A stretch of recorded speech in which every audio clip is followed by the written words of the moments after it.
Hey, what's up, guys? Today we're going to be practicing some strafing and whipping. First, we're going to just break down a little bit of logic that goes along with it so we can understand what we're doing.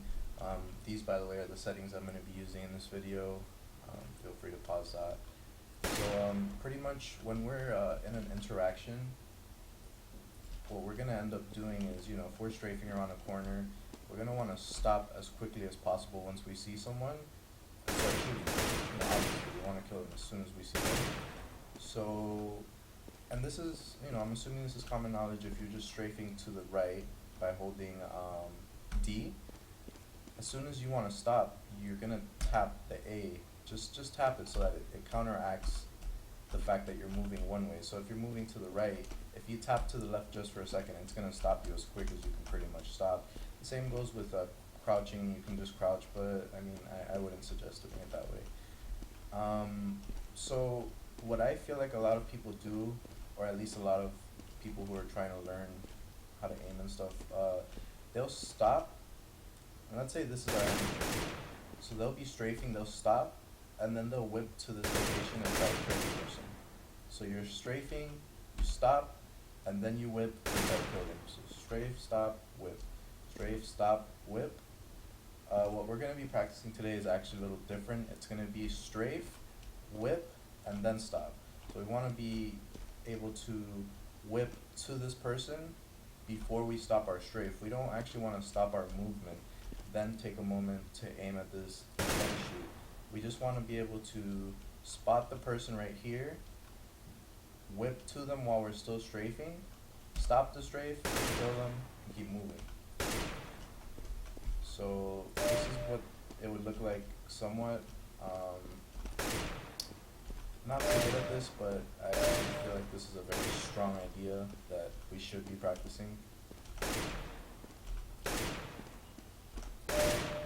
So I like to keep my aim in the center of the screen, which helps give me like a distance I need to travel to actually shoot any dot that's going to appear. So I'm starting off here and I'm whipping somewhere usually. It's usually not going to spawn right here. So start off here, whip, stop, whip, stop. And it might look bad at first, you might not be able to do it, but this is practice, so it will take time to master this or even get the concept down. Yeah, that's pretty much what we're gonna do. You just, as soon as the dot appears, you keep on strafing and you whip to this location, and then you stop. Whip, stop. Whip, stop. Whip, stop. Whip, stop. And as time goes on, you can either make the dots appear faster, you can actually shoot them.